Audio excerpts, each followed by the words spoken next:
Hey guys, CryptoDad here again. Welcome to the 6 p.m.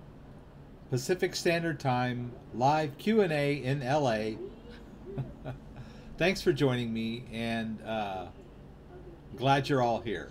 Let's get this thing started.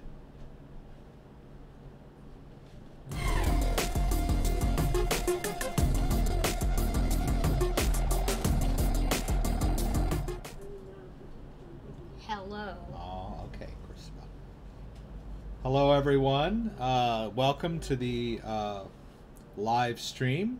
6 p.m. Friday night,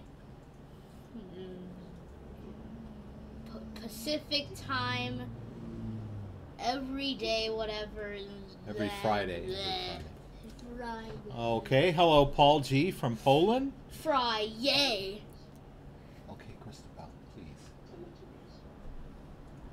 Oh wait, Daddy.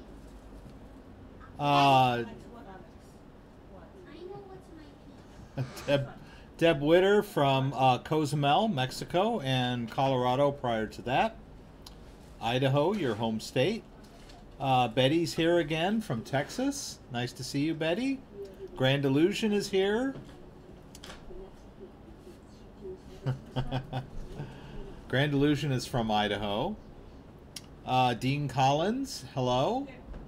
William Aker from Oklahoma.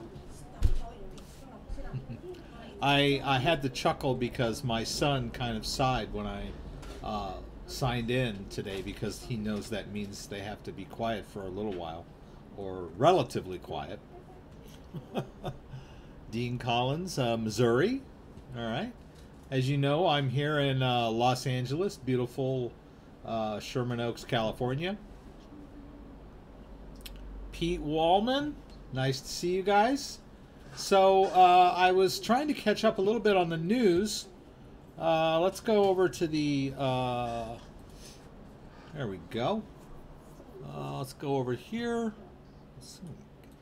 Okay. Let's see, I use the, normally use the Brave browser for my day-to-day browsing needs and the news and that sort of stuff. I tend to use Chrome for the live stream controls because it's every now and then Brave will do something weird if I'm trying to use YouTube. Something kind of like the live stream is a little you want to make sure there's no glitches or hitches. So I tend to stick with Chrome when I'm doing the live stream for the controls from YouTube. So anyway, I was just reading this news about this cryptocurrency fraud scheme that was indicted, arrested. Okay, so they arrested somebody. The OneCoin project, which I had never heard of myself. You would think that I probably would have, at least from the spam on my see if I can find this thing. Is it even there? Oh, see, now Wikipedia has already jumped on board. It is a Ponzi scheme. Well, the guy's been arrested. I don't think anything's been proven yet. But anyway, so I don't know that much about this. I just sort of ran across this.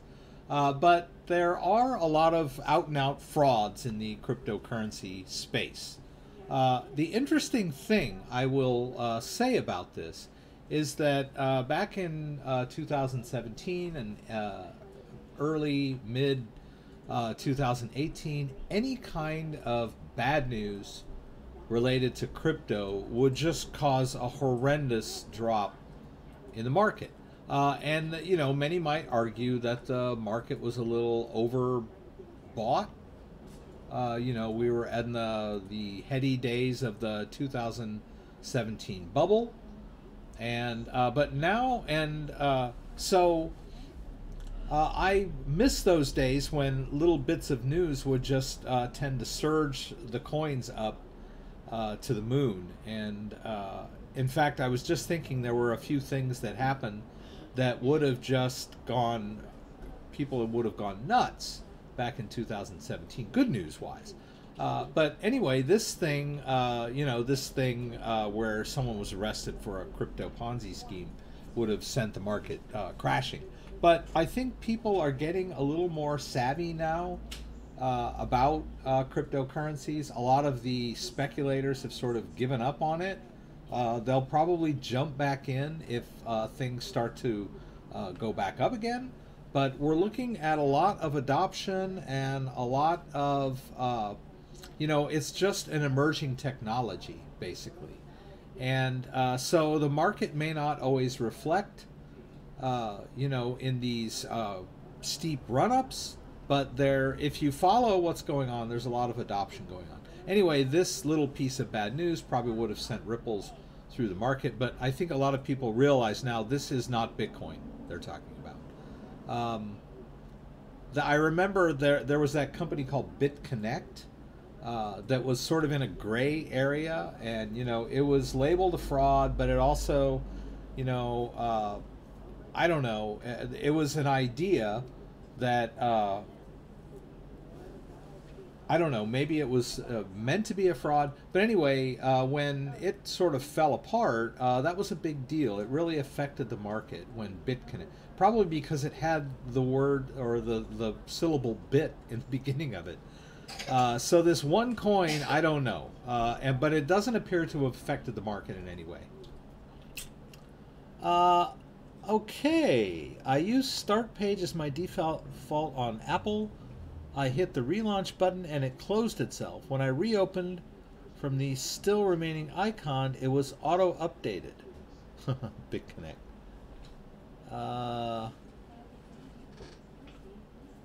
Okay.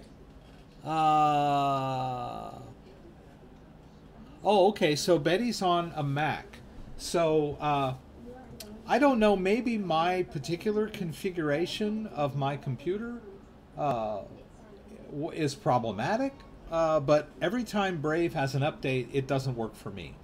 And I don't know if that just maybe because I'm running the latest Windows all the time, so I'm sort of in, experimental territory, so to speak, whereas maybe people running Windows 7, Windows 8, or like an outdated version of Windows 10 that hasn't been updated in a while, that maybe is a little more stable.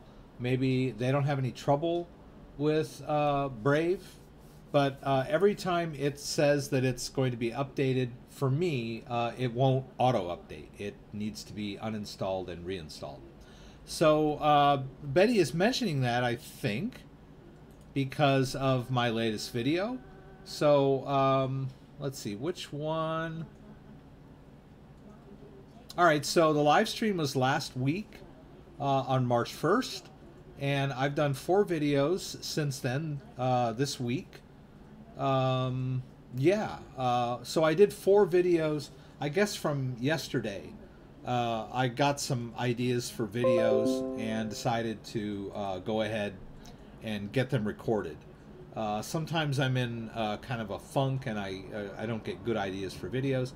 And as you can see, they're not a bunch of views, but it keeps me going to throw up some videos. So the buy XRP on Coinbase. Now this was good news that in 2017 would have just caused a rush, a market upswing. In fact, the rumors of XRP being listed on Coinbase caused XRP to surge back in late 2017, early 2018. And of course it never really materialized. And by the time it finally did, everyone kind of had lost interest. So, but that's a good piece of news that, XRP is now available on Coinbase. And this Brave browser thing, I just thought I would throw that out there and talk a little bit about Brave. And then the Square Cash app is another way to buy Bitcoin and appears to be a little cheaper than Coinbase. Maybe not quite as mainstream as Coinbase, and it is based on your phone. But I got it set up, and it worked pretty well. And I didn't get very high merchant fee at all. I was pleasantly surprised. And then I did one on 1Password, which, as you guys know, I use 1Password, and a couple of people have asked me about it in my comments and on the live stream. So I thought it was time to do a 1Password video. Maybe a bit boring for the average computer user, but I can't imagine anyone who doesn't hate passwords. You know, everybody hates passwords. We were watching a movie the other night, Johnny Dangerously. What was Johnny Dangerously Strikes Again, wasn't it? Johnny Dangerously Strikes Again. English. Johnny English Strikes Again, and you know they were they had a phone, and they tried to get into the phone, and the password. They were at the head of the British intelligence agency, and then somebody had their phone, and there was a big password field on there, and they showed it to the head of the British intelligence agency, and she didn't know what her password was, and of course no one else around there knew what her password was. And you know, the joke is that, you know, people see the password pop up and they have no idea. You know, I constantly, you know, I do computer consulting. I constantly get people, I'll ask them, what is your password? Especially, Betty, on a Mac. Like when you try to install software on a Mac, it wants the admin password. And I always say, what's your password? And they go, it doesn't have a password. And I go, yes, it does have a password. You set it at some point in the long forgotten past, and you haven't tried to install software. And now I'm here working on your computer, and I can't. You know. So anyway, so I put a password manager video out there for people that have trouble with passwords. Let's talk a little bit about the news, and then maybe we can move some crypto around. Thank you, Betty. You're pretty regular lately, and thanks for watching videos when I post my videos. Okay, you have a friend that has a new phone and he does not have access to the old phone. Is there any way he can get his old Google Authenticator codes back? It's not looking good for him. You know, the bad news answer is he most likely is going to need to go to each of his accounts with two-factor authentication and deal with tech support. You know, tell them who he is, try to convince them that the account belongs to him, and get them to disable two-factor authentication. Now, he might be able to dig up his Google printed up codes. When you enable two-factor authentication using Google Authenticator, you'll get a printout from Google of some backup codes, but that's just for the Gmail account that you started with Google Authenticator. So if he has that backup, that paper backup, then yes, he can re-enable the two-factor authentication on the new phone. And generally, if you've got a machine that you use on a day-to-day basis, you should be able to get into your Google account, right? So, like I'm in my Gmail, and this machine is already. Let's go to this account. I don't use this account much, but once you're in the account, you can just go into settings. You can find settings. I'm not sure if two-factor authentication is enabled on this account. Let's see, we go to accounts and import, other Google account settings. We go to, is it privacy or protection? Okay. Oh. Okay. I just got a message from OBS. Ah, here we go. Data. Oh, security. Okay, there we go. Jeez.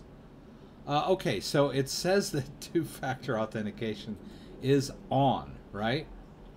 Wants the password. Now, there, I've got... Just to show you, whenever I get that, oh my God, what's the password? I just go up to my password manager, and there we go. The Gmail account, Freebooter 2016, is in 1Password. It'll autofill the password for me, and boom, there we go. So if it's on a machine that you have regular access to, there's probably a token on it already. In other words, Google recognizes the device like your desktop computer, and then you can go to this setting in your Gmail and just choose change phone. And then you can add a new code to the Google Authenticator on the new phone. But all of those other two-factor accounts that might be in his Google Authenticator, if he doesn't have them backed up anywhere, then he's out of luck. Which is why if you go through some of my Google Authenticator videos, I have some on how you get the backup codes and store them somewhere safely, so that if you lose your phone, you'll be able to enable all your accounts on the new phone without the old phone. All you need are the codes. So now, usually when you enable two-factor authentication, they give you the code and they tell you you're supposed to save it. But usually when you do them, you're kind of in a hurry and you don't normally do that.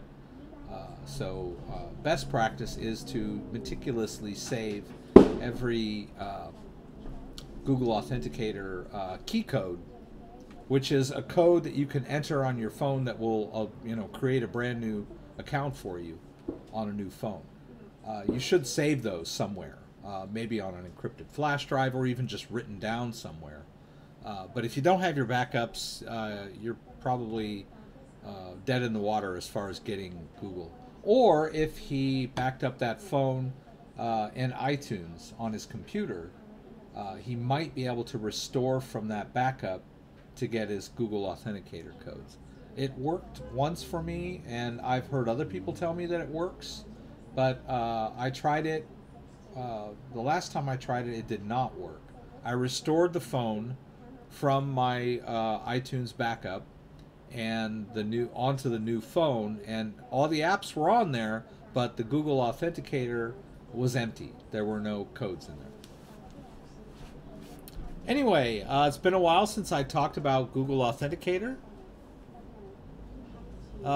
Betty watched all my latest videos. That's very nice of you.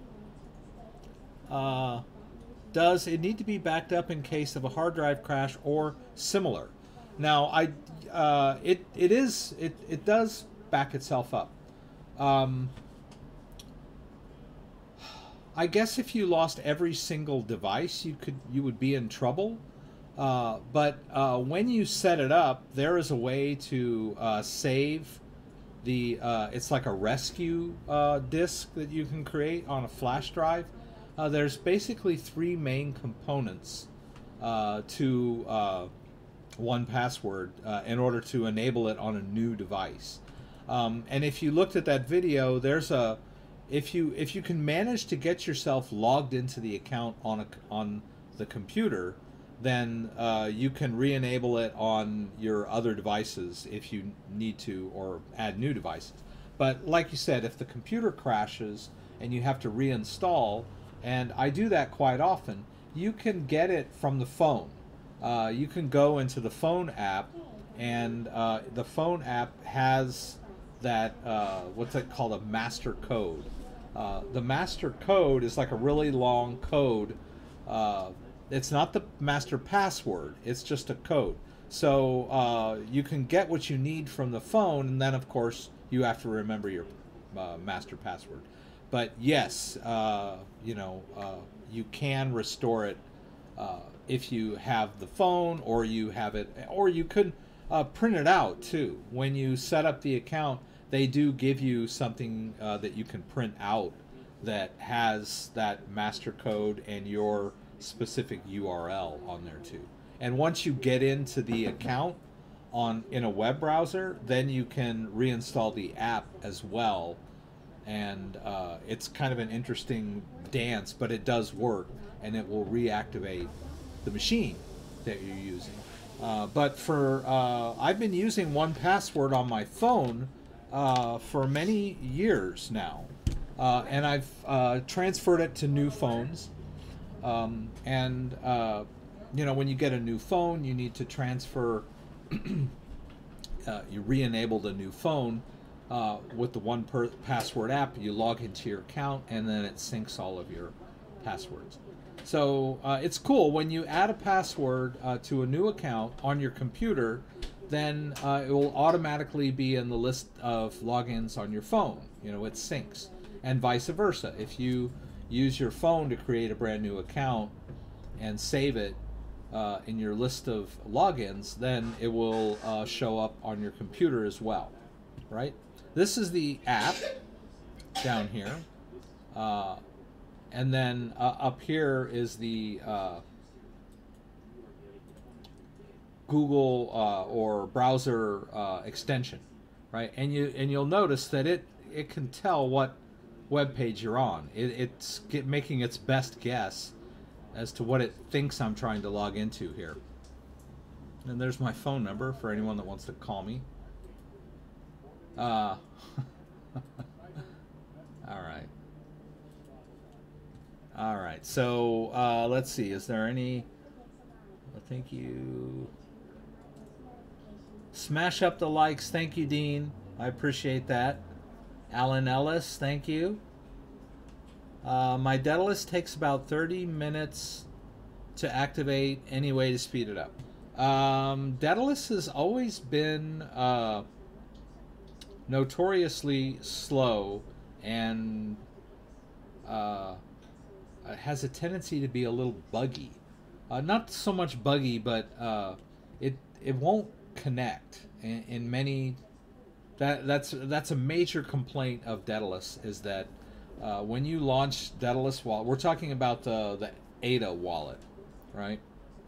The Cardano wallet. If we go to whoops, if we go to Cardano, whoops.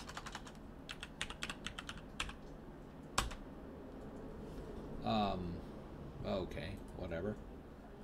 They have a wallet called Daedalus Wallet, and when you run and install Daedalus, it's a full node wallet, so it does have to do a full sync to the Cardano or Ada blockchain. So and it does take a while. Any full node wallet is going to take a while to sync. You know, Bitcoin wallets are the same. Even back when I started playing around with Bitcoin in 2013, it took forever to sync the Armory wallet. You know, it took a couple of days usually. But the Daedalus wallet tends to get stuck. You know, you'll see that it's going percentage-wise, and then it gets stuck. So my advice is to be patient, and then if you leave set the computer not to go to sleep. You know, go to your power settings and tell the computer just not to sleep. Let's see, system power. Right.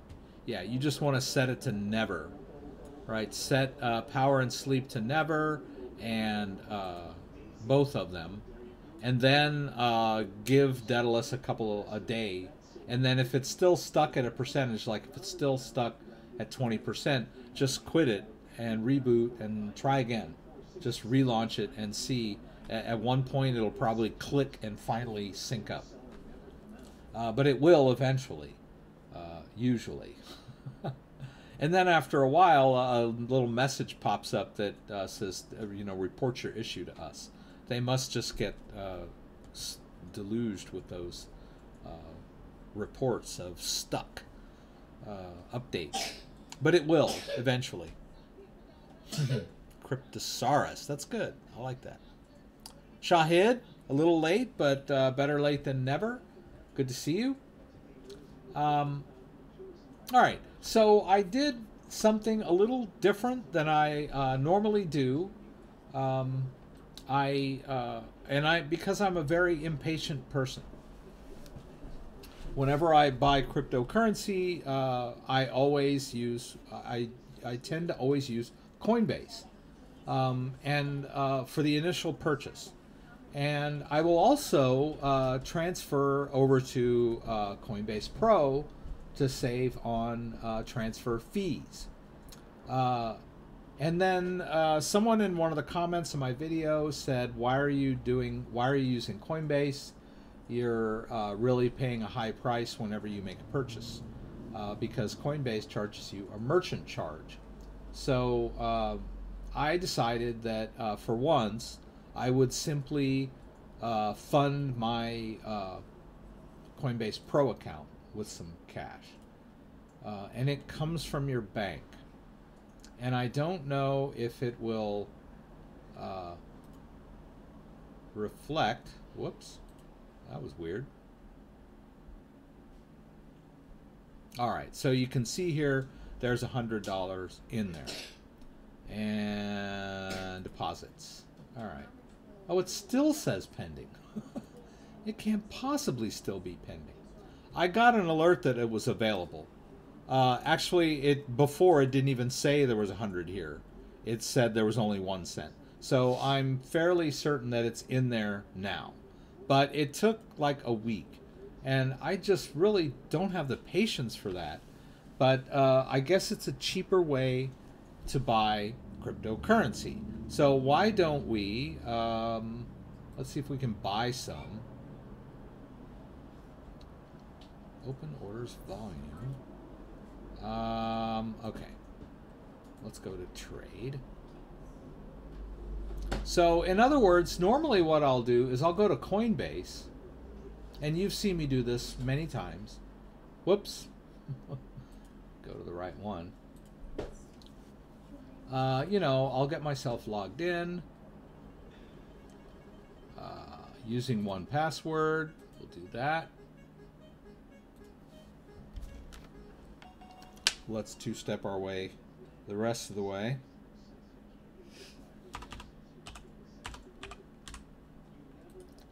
All right. All right. And so normally what I'll do is I'll, let's say I want to buy a little Bitcoin. I'll use my debit card, because God forbid if I use the bank on the Coinbase, I get that same problem. It takes days for the purchase to go through. So if I go and I buy $25 worth of Bitcoin, you'll see over here it's going to charge me $1.49. And if I buy $100 worth of Bitcoin, it's going to charge me $3.84. So yeah, I guess over time, if you're going to do that, you are going to be, you know, nickel and dime to death by making, let's say, you know, you've put yourself on a, you know, I'm going to buy $100 worth of crypto every payday. You know, you get paid every 2 weeks. So, but once you get your paycheck, you know, you got bills to pay or whatever, and you want to buy some crypto before you spend all your money, and so you don't want to wait, and so you use Coinbase, and you get whittled away with this $3.84 charge every time you buy your crypto. Right, and let's see, 384. There's 52 weeks in a year. Whoops, 3 times 84 times 26. Right. Let's say you do it every 2 weeks. That's $100, right? That you've wasted, so to speak, on these merchant charges. Even more if you buy more, because it just keeps going up the higher it gets. Let's see if we get. Let's go to 1,000. See, look at that, $38.37 on a $1,000 purchase. That'll really add up. So the wise thing to do is to use your bank to fund your Coinbase Pro account. And so basically, you just go to let's see, I forget how I did it. Just go to deposit. Right, and let's say I want to deposit US dollar, and then it just comes from your bank account, right? You give it an amount, and the money will get moved from your bank account into Coinbase Pro, and then it's available, right? So let's see what happens if we decide to buy some Bitcoin. All right, so I have $100 US available, and let's say I want to buy, let's just do $25. Thank you. Daddy is the official charge station of the house, so Daddy is going to charge the phone. All right. Okay, and so the fee there, look at that. The fee is, let's go 100. The fee is only 30 cents on $100. So that's much better, right? That's definitely the way to go. The only problem is you have to be patient. That's really hard for me. So that would be the go-to way, really, to purchase Bitcoin is on Coinbase Pro by using that bank option. And then we talked about in that video I did earlier, the Square Cash app also has pretty low merchant fees when you buy Bitcoin with the Square Cash app. So I guess going forward, I'm probably going to just recommend to use Coinbase Pro and fund it with your bank account. So let's go ahead. Let's do the 25. And we'll place the buy order. And did I get it? Okay, yeah, I have less US dollars and more Bitcoin now, right? And so why don't we withdraw it to a Bitcoin wallet? So those of you who watch my videos know that... Uh-oh. Someone's no toilet paper. Ledger Nano S. Now we're expecting the Ledger. I'm sorry, we're expecting the Ledger Nano X this month. I think around the 20th. So as soon as I get that Ledger Nano X, that'll be my go-to hardware wallet. But in the meantime, we'll still stick with the Ledger Nano S. And so we all know the drill. We connect it. Get it? All right, and we enter the PIN.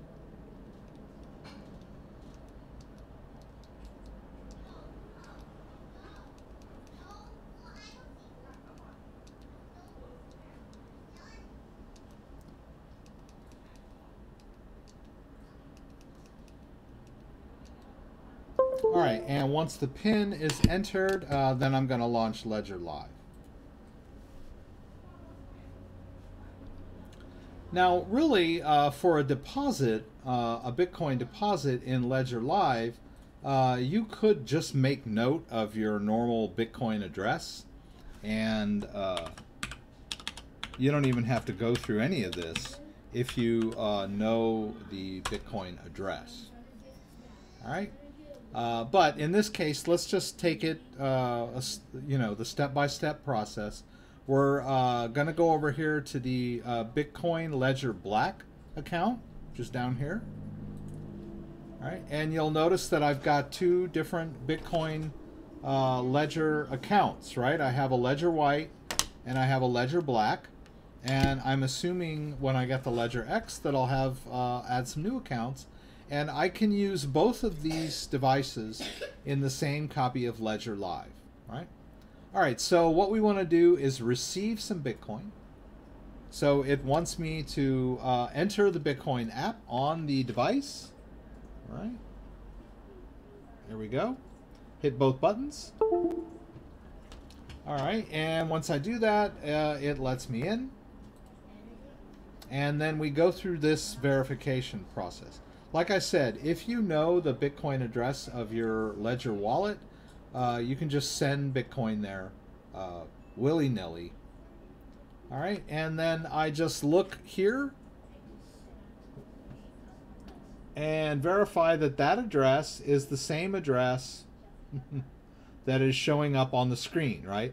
That is our fail-safe. There were some hacks where people were being presented with the wrong address by hackers. And so instead of sending money to their ledger, they were sending it to the attacker's address. So we want to just double check that.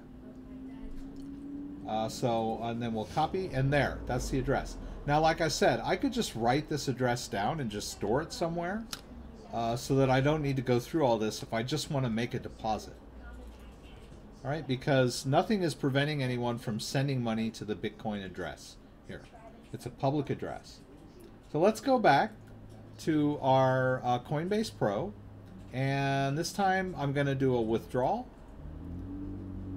And I could also withdraw this money back to my bank account if I wanted to. Right? So I could withdraw the $75 back to the bank if I wanted to. But I'm not going to. I could. So let's say I made a profit, then I could withdraw. So Coinbase is a good platform for your day-to-day deposits and withdrawals. Okay, so we're going to do the Bitcoin now. Right, and where are we going to withdraw it to? We could put it in our Coinbase account too, but I'm not going to do that either.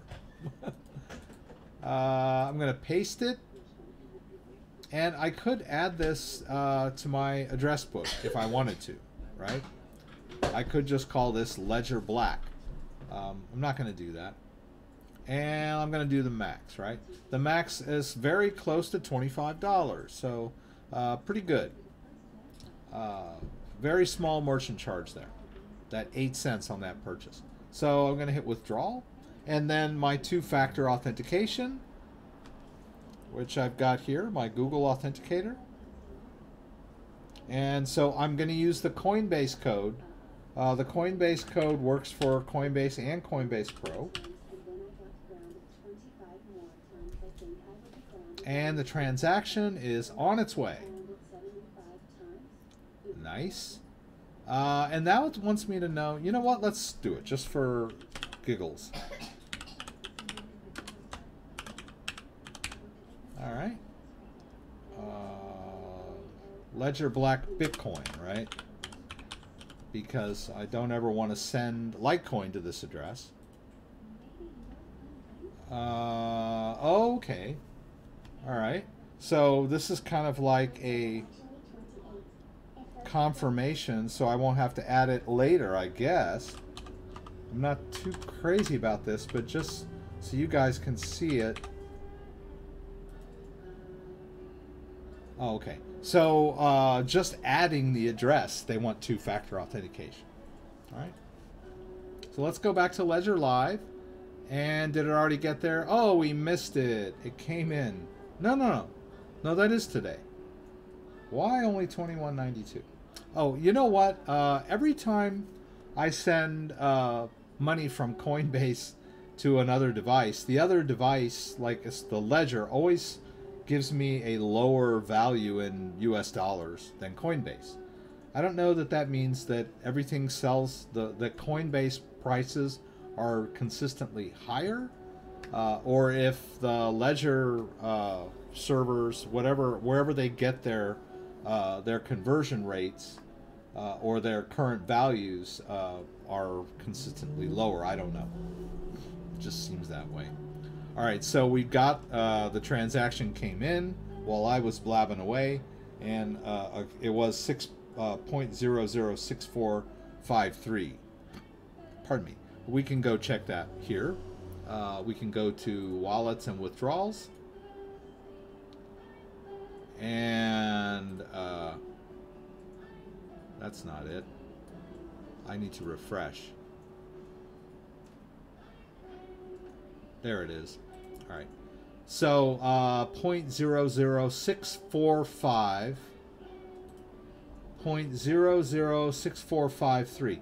Okay, so it was the right amount of Bitcoin, but Ledger is just telling me it's worth less than Coinbase. But nothing to worry about. All right? So that was a sweet, easy transfer of Bitcoin from a cryptocurrency exchange to my own wallet. That's my mantra. Keep your coins in your own wallet.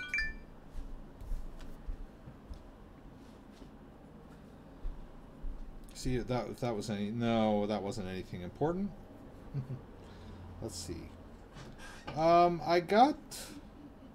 Oh, that was actually, I got an email from Coinbase telling me that I just added an address to my address book.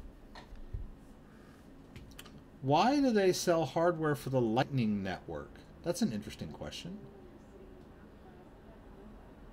Why do we need the Lightning Network?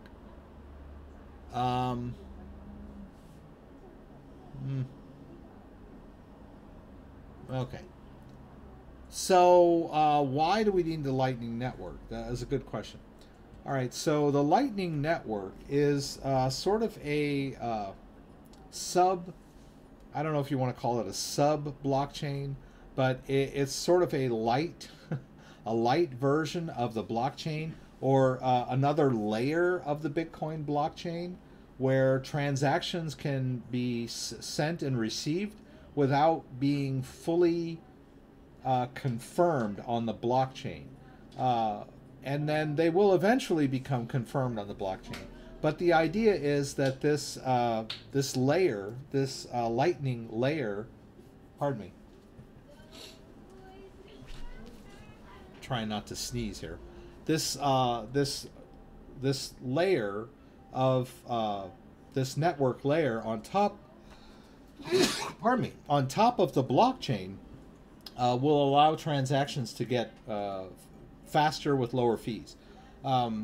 Those of us who experienced the 2017 bull run and had any experience with earlier Bitcoin, know that Bitcoin almost was crushed under its own weight in late 2017. Everyone talks about the heyday of Bitcoin when it was up around $19,000 per Bitcoin. But at that time, transaction fees were going through the roof, and the time for a normal Bitcoin transaction was taking on the order of days. And having used Bitcoin since 2014, 15, and 16, you know, the whole promise of Bitcoin was this very fast transaction time and a very, very low fee. And in late 2017, Bitcoin, you know, what looked like it wasn't going to work out, you know, because of this, there was so much volume on the Bitcoin network. So that's maybe before that, but the promise was of the Lightning Network was going to solve that issue. And so the Lightning Network, I don't know if it's fully implemented yet. I think it may be usable. I don't know that it's got a lot of adoption yet. But if a merchant agrees to use the Lightning Network, they will accept payment in Bitcoin, and then will consider it paid before it's actually confirmed on the network. This will allow life to continue much faster than the normal Bitcoin. Honey, can we have him please stop? Please, in the bedroom or something. Sorry. Okay. Yes, I know. Why do we need... Okay, so we talked about the Lightning Network. Digibyte is a faster protocol. Digibyte has been around a while. That's not Bitcoin. It's a different cryptocurrency. But it has been around a while. Has a lot of big fans. DGB. Yeah, we can look at the price chart.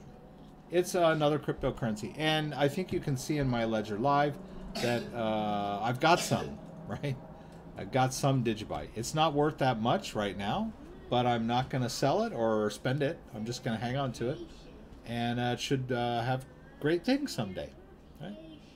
It's sort of a people's coin kind of thing. And Starbucks, supposedly, there was some news about Starbucks that they were going to implement some kind of payment system. If you remember, when BACT was announced, B-A-K-T,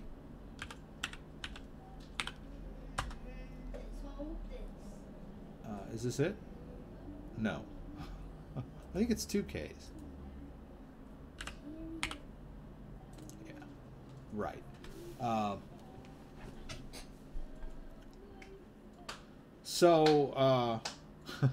Yeah, when BACT was first announced and they were partnering with Starbucks and Microsoft, of course that sent the market reeling, and everyone was, the market went up and up because everybody thought, oh, Starbucks will be accepting Bitcoin tomorrow. And it didn't work out that way. In fact, Starbucks had to actually make a statement saying that they would not be accepting Bitcoin to sort of cool everybody off. And even now, they're not really, there was some talk that maybe Starbucks would be processing Bitcoin payments, but they're not going to be accepting Bitcoin directly. But people that are using maybe the BACT app or something of that nature will be able to go into a Starbucks and use Bitcoin to buy their coffee. But Starbucks won't be directly accepting the Bitcoin. It'll be converted directly to dollars before it even goes into Starbucks cash register. But the idea is that there will be some kind of interface where they'll sort of virtually be accepting Bitcoin. That's the big talk. So we've talked a little bit about that. Yes, he plays that song over and over. 24/7, and now he's mad at me because I won't let him play it now. Okay, so Crypto Economy is bringing up the fact that perhaps one of the theories of why Bitcoin was so bogged down in 2017 was spammers, which is very likely because, I mean, I was getting a lot of spam on my YouTube video comments. I mean, it was horrendous. In fact, I'm starting to get a little bit of it now again, and it's almost welcome because, the last half of 2018, it seemed like all the scammers had moved on, right? And no one was spamming my videos anymore. But they're starting to, we're starting to get a trickle of the spammers coming back. So let's see, if we go to, where do you get this? Community? Yeah, let's look at some of my comments, and you'll see that there are some,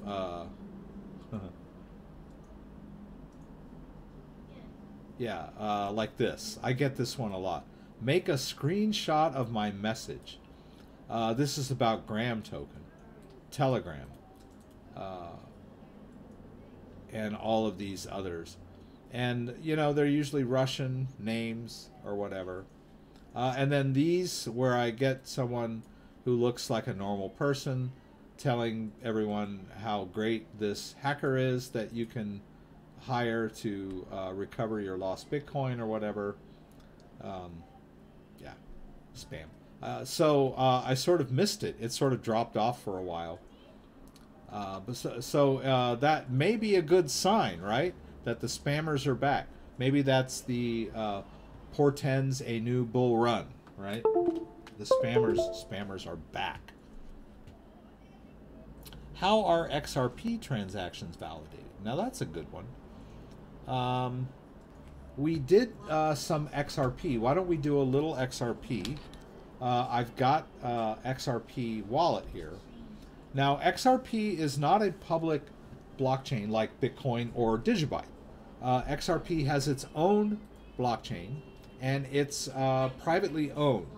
I don't know that you can even explore it.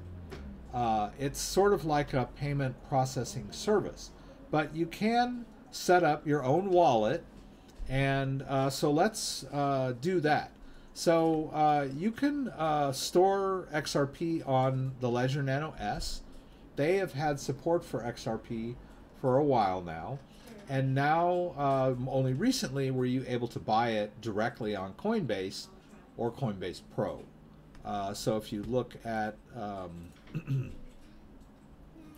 the video I did last week, a couple days ago, how to buy XRP on Coinbase and store it in a Ledger Nano S. Why don't we go through that? So I'll just go back over here to Coinbase Pro. I keep in the wrong browser here. Where are we here? Coinbase Pro. All right, so now let's do a purchase. What, sweetie?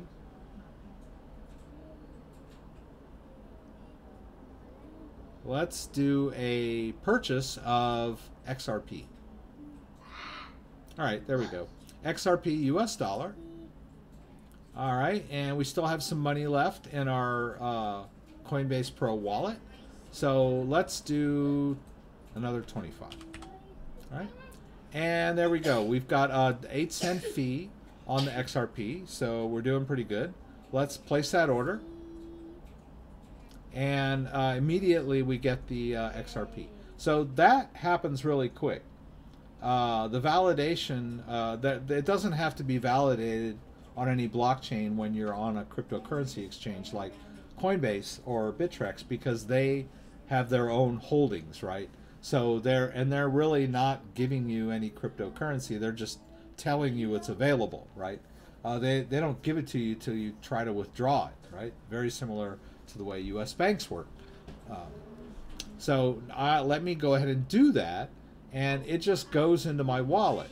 So if we go over here to the manage, or we go over here to Ledger Live, you can see I already have an XRP wallet set up. So and basically you need to go into the manager and add the XRP app. And I've already done so. Oops.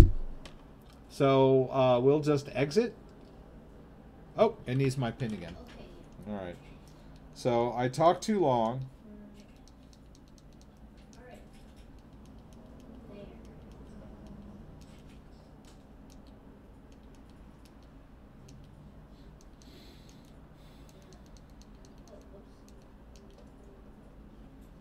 All right, so I need to exit the wallet that I was in.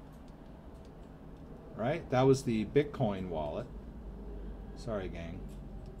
All right, and go over to XRP.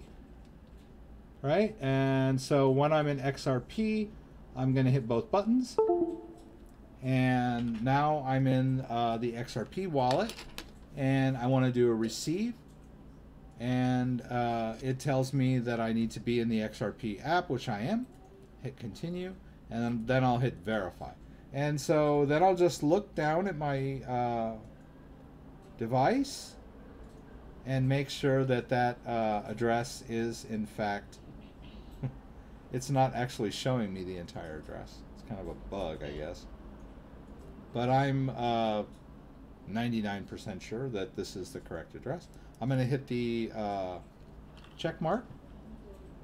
All right. All right, and so now I've verified that the address is correct. I'm going to hit copy. And then let's go back over to Coinbase Pro. We're going to go to withdrawal again. And this time we will withdraw the XRP. See, there's 81 available. So I can withdraw it. And the destination is what we just pulled from our Ledger Live. Right? I don't need the tag. If you'll notice here on Ledger Live, there's no, when I went to receive, there was no tag field, right? So I don't need the tag. You might need the tag if you're transferring it to another cryptocurrency exchange, in which case when you go to deposit, it'll give you both. It'll give you an address and a tag. Let's take it all. And then I have to tell it, yes, I know I don't need a tag. All right, I'll hit that. And then we'll hit withdrawal, 81 XRP. And let's enter our two-factor authentication. And we'll Whoops, I'm on the wrong app here.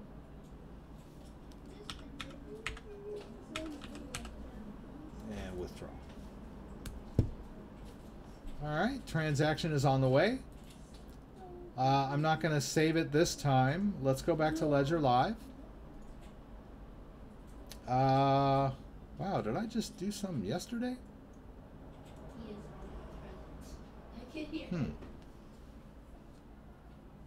Oh, I guess I did. I guess I did that video yesterday. Yeah, because I didn't just send 45, I just sent 25.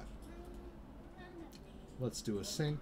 The idea, XRP is supposed to be faster than Bitcoin in general, right? So let's time it out.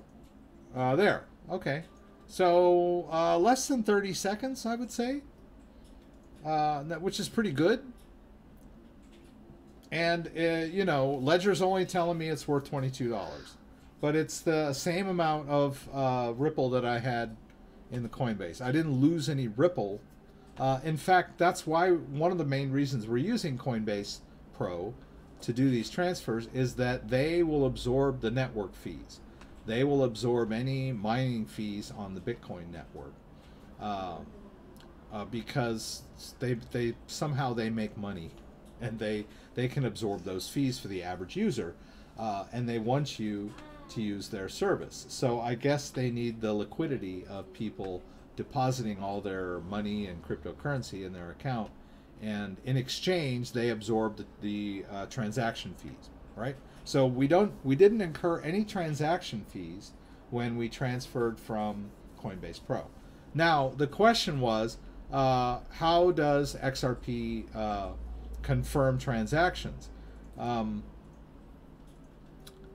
It already says confirmed 9, and then it does say that there were some fees. That's interesting. Let's view in the Explorer and see what we will come up with here.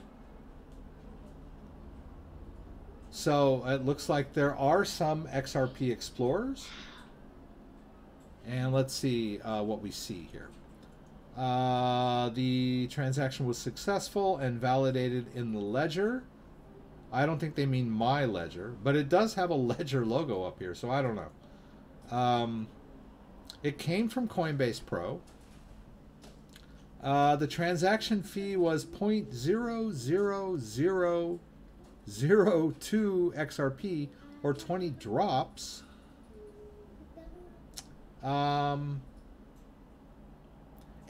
So I guess it has its own ledger, or it has its own mechanism for verifying transactions on its own blockchain.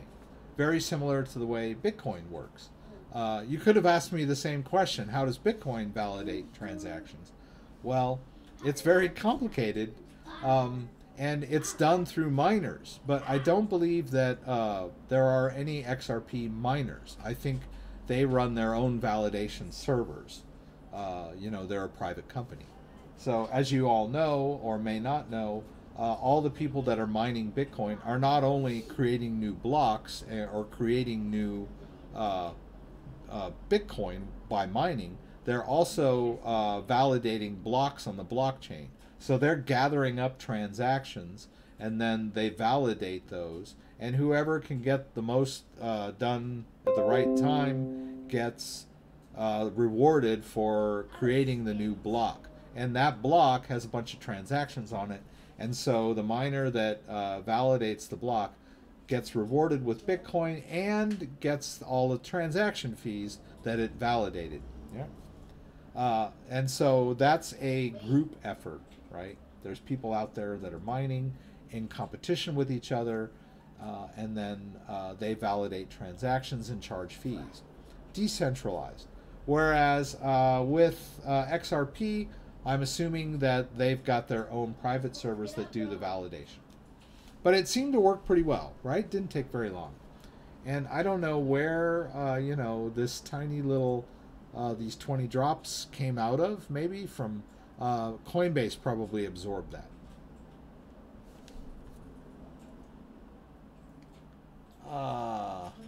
I probably missed some stuff here.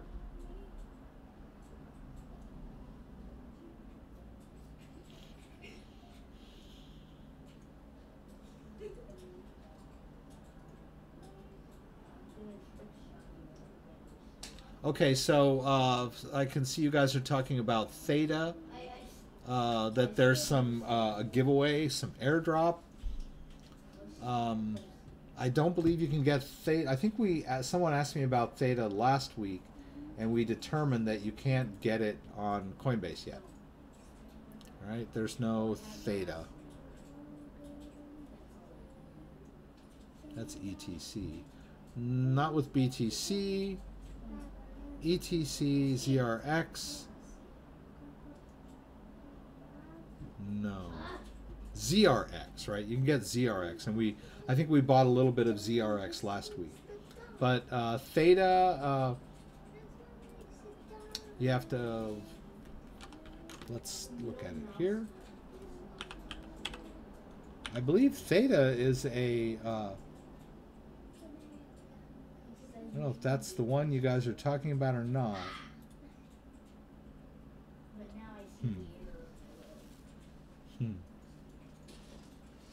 Yeah, it's an ERC20 token issued on the Ethereum network.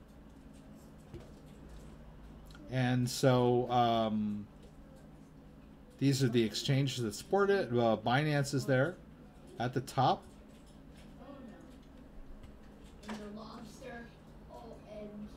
So Binance does support a lot of airdrops and hardware forks. So it's a pretty good bet that, you know, like for the Tron thing, when we put our Tron on Binance, we got that the BTT airdrop, right? In fact, we can play around with a little bit of Tron if you guys want to. So Theta, I don't know that much about the Theta airdrop, but or fuel that you guys are mentioning over here. Move your tokens to the Theta wallet or supporting exchange and receive the new Theta tokens and receive the TC fuel airdrop. Right? So if you have Theta in a wallet, you can just move it over to Binance. So let's take a look. Let's check out Binance here. Haven't logged into Binance here lately. Password manager. Hi, Timmy. Oh my god, it didn't even hit that. Let's get this. All right.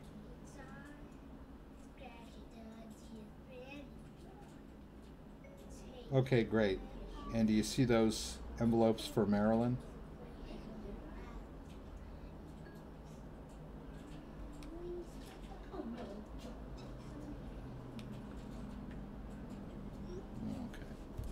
All right, Google Authentication. Let's do that. Whoops. Sorry. Almost put in the wrong code. Whoops. I just did. I just typed it wrong. It was a typo. There we go. All right. So let's say you want to go to funds, balances. And let's do Theta. So they have it. And if you make a deposit into your Binance account, and here it's an ERC20 token, you can store it on Binance, and then during this airdrop thing, it'll be converted to its new. I'm assuming that this is something it's transitioning out of ERC20 status and becoming its own coin, its own blockchain. So Binance will support that, and that's how I did Tron. When Tron transitioned from an ERC20 token, it was on Binance. I put my Tron in Binance, and it worked. All right.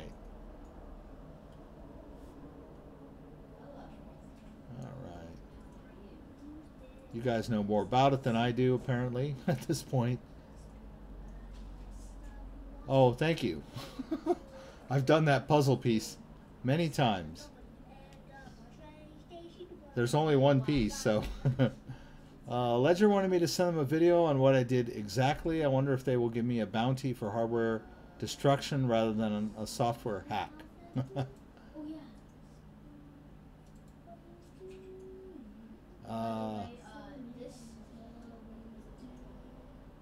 Oh, okay. So yeah, I think I spoke with Ligo earlier in comments on a YouTube video, and he had a Ledger device sort of seize up on him. He couldn't get out of the update mode, and so he was stuck. And he had tried everything, connect, disconnect, reconnect, reboot, all that. He couldn't get this, the Ledger to work.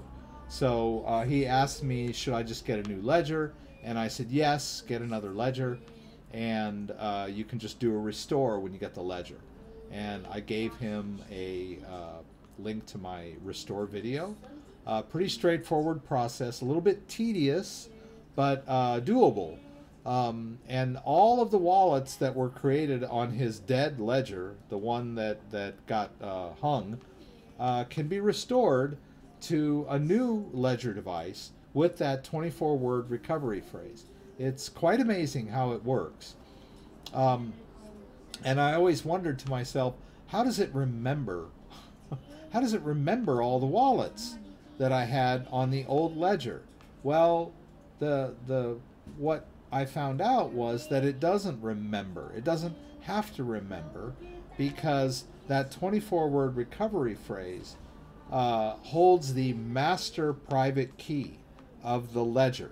So when you configure a Ledger for the first time, it generates a master private key.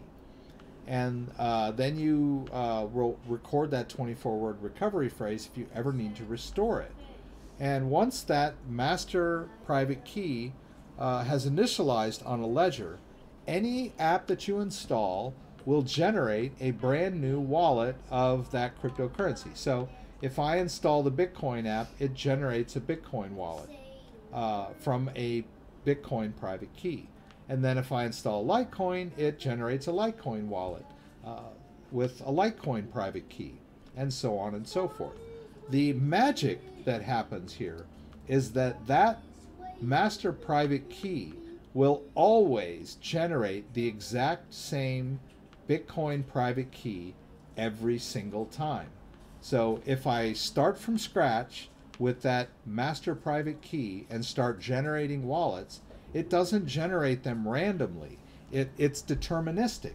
It will always regenerate the exact same wallet the first time. And the second time, it'll be the exact second wallet. All right? So it doesn't have to remember. All it needs is that master private key, and it simply regenerates the exact same Bitcoin wallet.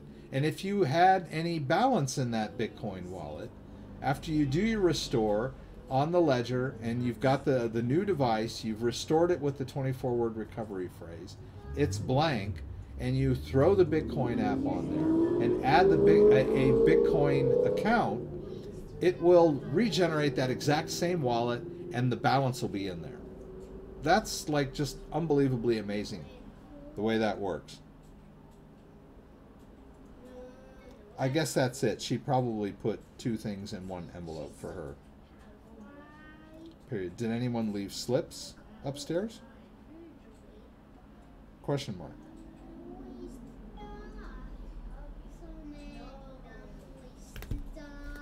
So, don't worry, your cryptocurrency is safe. I can't figure out what's more amazing, the Ledger Nano S or the 24-word recovery phrase, right? The 24-word recovery phrase has all of your cryptocurrency stored in it. All the cryptocurrency that you have stored on that particular device. All right? All kinds of wonderful things you can do with those 24-word recovery phrase. The whole universe, that's right. Let us pray to the cryptocurrency gods. If I buy BTC on one exchange and then later buy BTC on another exchange and send them to my Ledger Nano S, will I have two private keys for BTC. No. You're sending your wallet that you have on your ledger starts with one private key and a private-public key pair. And so that public key, you'll send Bitcoin to that address, and then you can send Bitcoin from somewhere else to the same address. All of that Bitcoin will combine into one wallet and only have one private key. Now, a private key can generate multiple public keys, but they all go into the same wallet. So the different cryptocurrency exchanges may have their own separate private keys, but once you combine that Bitcoin from two different places into one wallet, then there's only one private key. It's one wallet. You could, if you wanted to, create two wallets on your Ledger Nano S and take the Bitcoin from two different places and put it into two different wallets, right? So let's give that a shot. I'm just going to re-enter my PIN.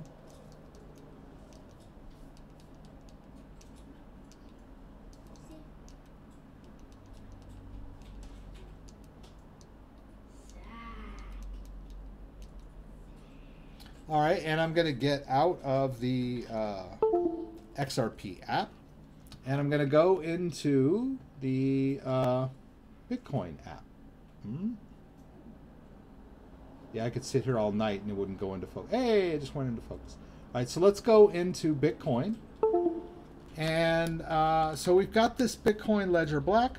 We know that's an address on this black ledger. But let's go and add a new Bitcoin address. We'll create another account or wallet. So now what's happening is the ledger is regenerating Bitcoin wallets. Right? There's one already in. Okay, so it's finding all of these old wallets that I had on here before. These are the old style addresses before the SegWit. And they're empty. Right? And then at the end, it's going to add a brand new wallet with its own private public key pair. So, okay, so it finds those that are already in there, and it didn't re-add this one that was already in accounts, right? It knows that one's already there. So now, here, I've got a new Bitcoin account, fresh Bitcoin wallet, right? And I can send cryptocurrency in there, and it would that would be a separate wallet with its own balance, all right? So let's just call this Bitcoin Ledger Black 2. Right? So we know it's different. We can call it anything we want. And then we'll add it. All right? So now, oh, and I didn't want those in there. Doggone it. I don't want those in there. I can just get rid of it. I can always get them back by just regenerating the account. But I don't need them. They're empty, or mostly empty. And this one has something in it. It's worth $1. Isn't that cool? Wow, what a random... It's an extra wallet. So there we go. We've got Bitcoin Ledger Black. There's no cryptocurrency in here at all at the moment. And I could just send Bitcoin into this. It would just be a separate wallet on the ledger. It doesn't all have to go into the same Bitcoin wallet. You can have multiple wallets with multiple private keys on one ledger, and then you can send Bitcoin from different places into it. So pretty easy. All right, and so I believe that there's a little bit of Bitcoin on this guy, and so why don't we transfer that into our new Bitcoin Ledger Black wallet, Ledger Black 2, right? Before I do that, I'm going to take this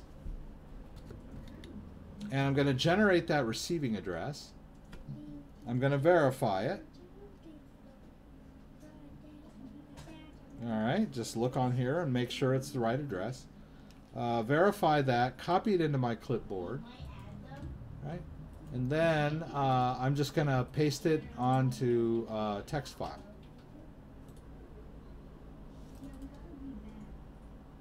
It's over here. Alright. Boom. I can even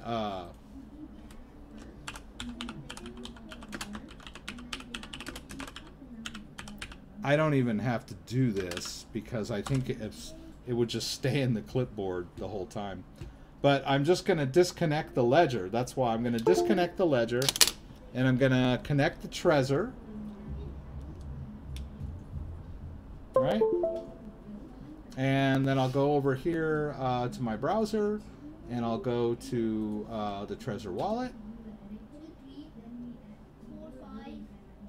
And I have to enter the PIN. So the PIN codes appear on this device, and then I have to click them on the computer. It's pretty cool. So let's see. I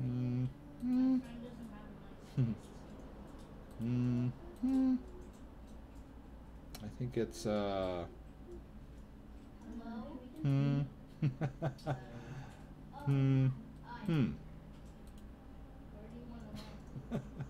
When I was setting this up, I used what I thought would be a familiar PIN, but I dropped a digit, and so now I have to remember the digit I dropped. All right, so here we go. Now I want to send all of this out, so I can just go over here to send. There's a little bit of Bitcoin in here. Now the address, right? That address that I went to all those links to paste into a text file is still in my clipboard, right? I didn't even have to go through all that. And how much do I want to send? I can send it all. I kind of like the way the Trezor works. I could adjust my fee if I want to make it faster or slower. I'm just going to keep it at 22. You can actually tell the Bitcoin network that you're willing to pay a higher transaction fee so that it's more likely to be mined quicker. I haven't really had to do that lately, but I remember back in 2017 I would always set it on high just to get it to process. Anyway, we're not talking about that right now. Let's send it. All right, and then it's going to present me with a dialog. Do I want to confirm the transaction? So in the Trezor White, Trezor 1, Trezor White, I'm just going to use the button to confirm it. And then the fee. So I confirm both of those and send it out. All right, and let's go over here to Ledger.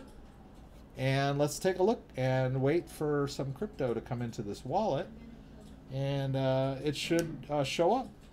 Should come in pretty quick. And then you'll see, you know, how we fared on the network, right?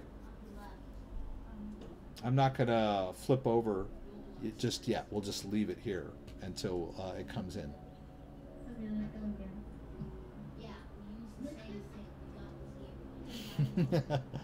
I don't have hundreds of wallets. I just have a couple, 4, 5, something like that. But the Trezor people were nice enough to send me a couple of wallets. Very nice. So I did some videos, and I don't mind using their devices. I like them. They work pretty well. Yeah, I'm not gonna badmouth them at all.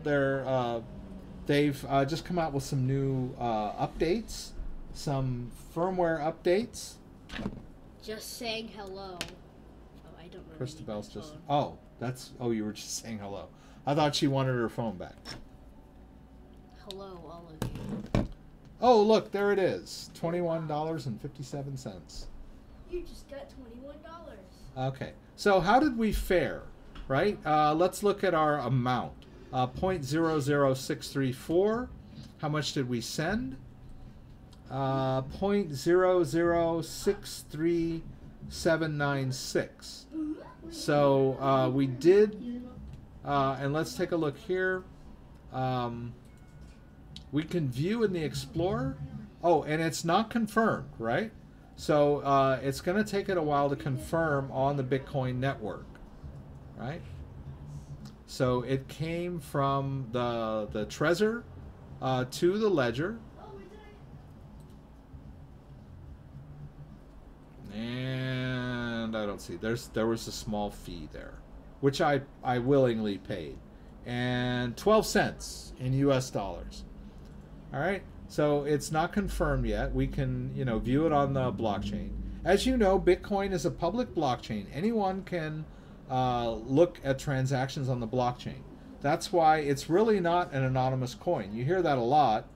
And when anyone says the Bitcoin, if there's an article about Bitcoin, pro or con, and they say that it's anonymous, you know right away they don't really know what they're talking about, because Bitcoin is not anonymous. It's what we call pseudonymous, in that I don't have to give you my name to send you Bitcoin. But if you're a smart guy and you have access to tools, you can determine where my transaction came from and trace my IP. That's how they catch people trying to use Bitcoin to launder money. So it's not anonymous, but it's a public blockchain. But it is. It doesn't require me to tell you a lot about myself if you're willing to accept Bitcoin.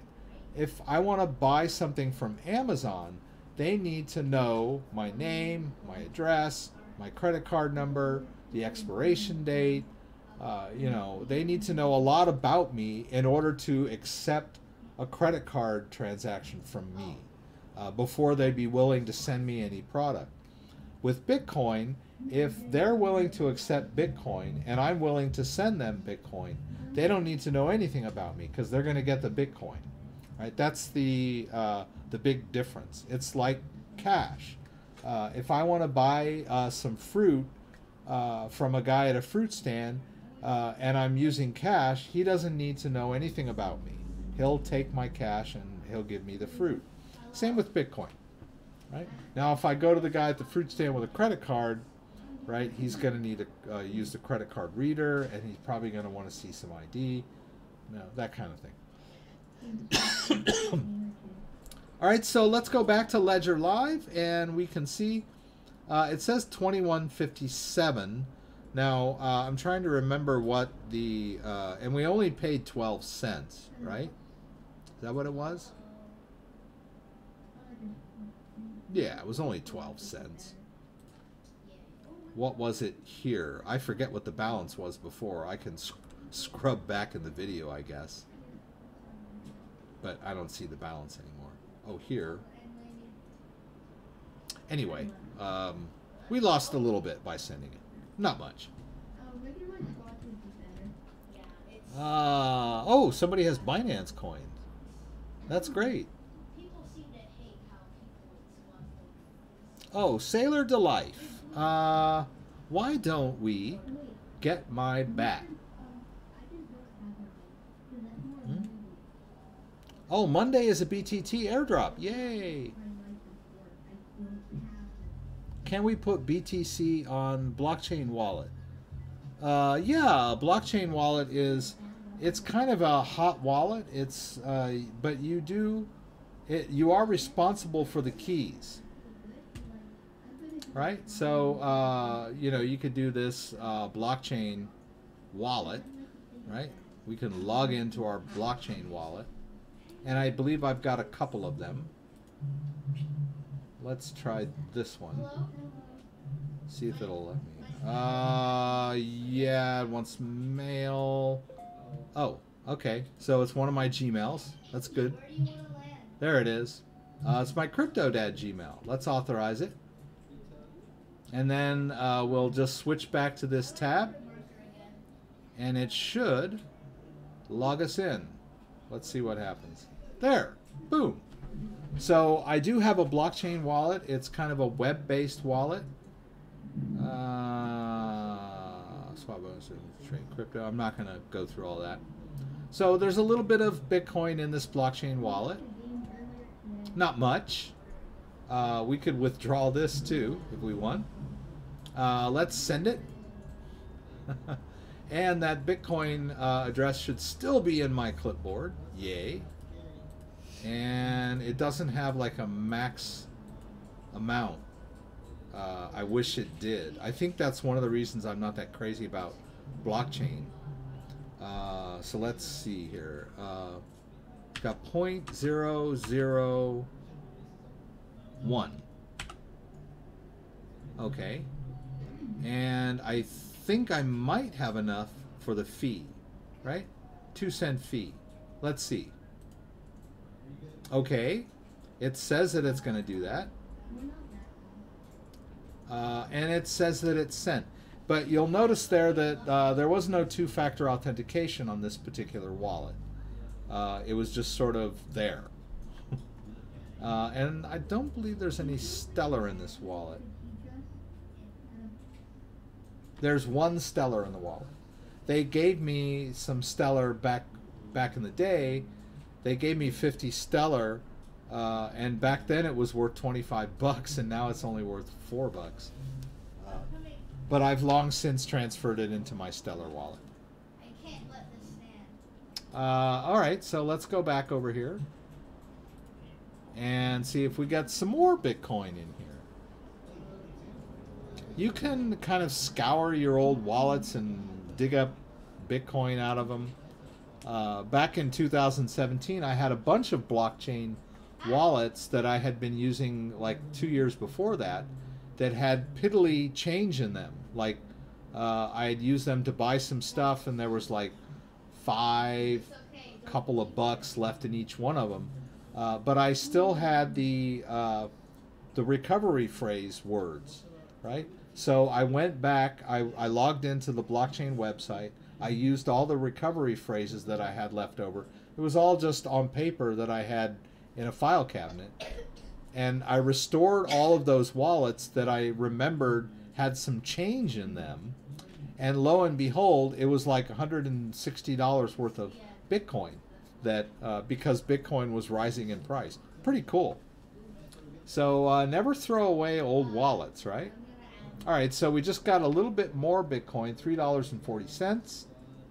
So now we've got about $25 worth of Bitcoin in this separate wallet. It's all on the ledger, but it's in two different wallets. We've got the Bitcoin Ledger Black, which has 0.16 Bitcoin, and then we've got this Bitcoin Ledger Black 2 wallet that's from on the same ledger, and it has 0.0073 Bitcoin in it. So pretty cool. Yeah, you can also use Monero if you want privacy coin. It obfuscates or obscures the IP address of the sender and receiver on its blockchain. It's meant to be a private transaction. So you can send and receive Monero privately.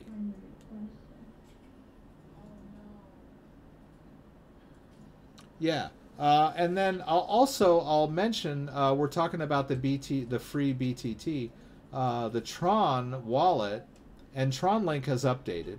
When I updated, when I reinstalled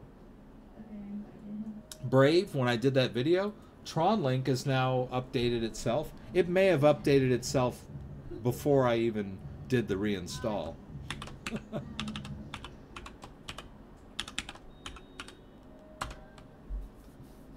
Tron, the BTT, there's some BTT in here. I think there's another wallet like this one. Yeah, the old Ledger wallet. There's some BTT in this one. Oh, here. I'm sorry, this one. This is the BTT that I transferred from Binance when I dropped all that Tron in there. But even the small amounts of Tron that were in these wallets generated some here. See, there's some BTT here, 3 BTT that was awarded directly into my wallet, right? It wasn't on Binance. It was just in this wallet. So your Tron, you'll still get BTT airdrops just by the virtue of having a Tron-based wallet. So it's pretty cool. So this month, I'm just going to leave the Tron in my own wallet, and we'll talk about how I received the BTT. So if you guys remember, I have a phone-based Tron wallet, and I just I withdrew all the Tron from Binance, and it's now in this wallet. So next week we'll take a look at my phone-based wallet and revel in the BTT that was airdropped to the wallet. Let's hope, right? So I'm running out of time. Yeah, there was this whole thing about blockchain that was airdropping Stellar. I did qualify for the airdrop Stellar, but you had to jump through a lot of hoops and verify your identity in order to get it. So it wasn't as free as they said it was. I had to open a trading account with them and, scan my ID and all that stuff. So, that's a cost in my book. Giving up any of my personal information is a cost. In fact, that's why I like Brave Browser, because they pay you to give your personal info out. Not really your personal info, but your data, right? If you can share data and get paid for it, by viewing commercials. We'll talk more about Brave. We'll talk more about Tron. We'll talk more about Uphold next week, maybe. Thanks for joining me. Sailor to Life, you should be getting your BAT in your Uphold wallet soon. So you'll get an alert from Brave International Inc., I think it's called, and it should automatically go into your Uphold wallet. And so next week, when I have some time, we'll go through, withdrawing from Uphold. It's pretty straightforward, but I just don't have time to do it tonight. But maybe I'll do a video on it. I hope you guys join me again next week. Every Friday, 6 p.m. Pacific Standard Time, the live Q&A in LA. Join me, throw out any questions. I'll do my best to get them answered, and or just talk amongst yourselves about things that I'm not up on. I appreciate seeing conversations going on between you guys. It's great, and I hope that happens again next week. If you like this video, give me a thumbs up. If you'd like to subscribe to my channel, I would appreciate it. When you subscribe, there's a little bell that you can click that will allow you to be alerted whenever I post new content. Once again, thanks for joining me, and hope to see you again soon. Bye, guys.